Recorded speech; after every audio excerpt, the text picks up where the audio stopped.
We continue now with our special focus this week, food insecurity, the scope, the financial bottom line, and possible solutions to the world's ongoing food crisis. Today we talk to someone who's taking an active role in addressing food crises around the world. Bettina Luescher is the spokesperson for the United Nations World Food Program, which helps feed people in about 70 countries. The program spent $1.25 billion on food relief just last year alone, and this year it's teaming up with a sports hero, an event that could help feed millions. Bettina, good to have you here with us. Thanks so much for having me. You know, give us some perspective, because you guys are doing a lot to help those who often or would go without food, but there are still a lot out there who don't have access to food, do they? Yeah, and I think for us now, when we look at rising food prices around the world, what we are, of course, most worried about is how it affects the most vulnerable. You and I are noticing food prices go up, but if you only have $1 or $2 of income per day, and you spend 60 or 80% of that just on food,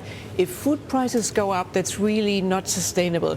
Look at this, for example. We use this cup here to give out food, for example, to children.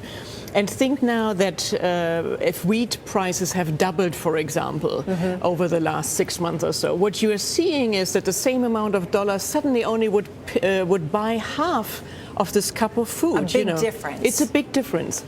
And as an aid organization, what we are looking for is how we can make sure that we reach those who are most hungry, the women and the children. Bettina, as you watched events unfold in Egypt, and certainly there were several factors at play, but some of it was just the inability to afford things like food and higher prices. I mean, as you look around the globe, do you feel like the tensions that have played out in Egypt, we're going to see it play out elsewhere? Yes, I mean, what we are seeing is, of course, and everybody was being like us, glued to the television sets and watched events in Egypt. There were lots of political factors, but underlying what you saw, for example, it's an economic story. It's also an economic story. And when you look, for example, that it all got started in Tunisia, food is one of the most fundamental things that a human needs. Without food, you cannot exist. And if people worry about, like they do if you're poor and you live on less than $1 or $2 a day, if you worry about where your next food comes from, where your next meal comes from, that's a real concern, and I think governments all over the world are watching it.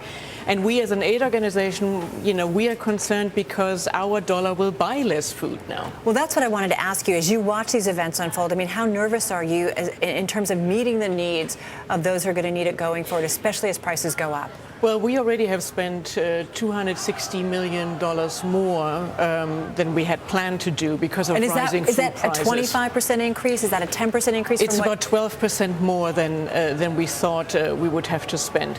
And as an aid worker, the last thing you want to do is cut rations. So either we get more donations, the World Food Program is totally voluntarily funded, or what you do is you either give less food to people, meaning you cut that meal, right. or you give it to fewer people. And of course, those are very, very tough choices. So what we are doing is we have a 5-point plan. We want to make sure that there are reserves all over the world. We try to buy as much food as possible. What about those reserves? That's a good point, because we talked a lot about, in terms of this global food crisis, about supply and demand and how the supplies are going down. Yeah. Are you finding that as well? Well, what we are doing is we're trying to purchase as much in advance as possible. But has that become harder, especially as prices have gone up? It is becoming harder, but what we are doing is we're buying a lot in developing countries to also strengthen those economies. And therefore we haven't been so affected that much by it, but we're really concerned about it. And the price already has gone up. But what we are seeing is also that people in the countries where we are working have been affected, that prices there have gone up by 15%. That's a lot of money. That's a lot of money for people in the Western world, in the richer countries, but it's heartbreaking if you are very poor.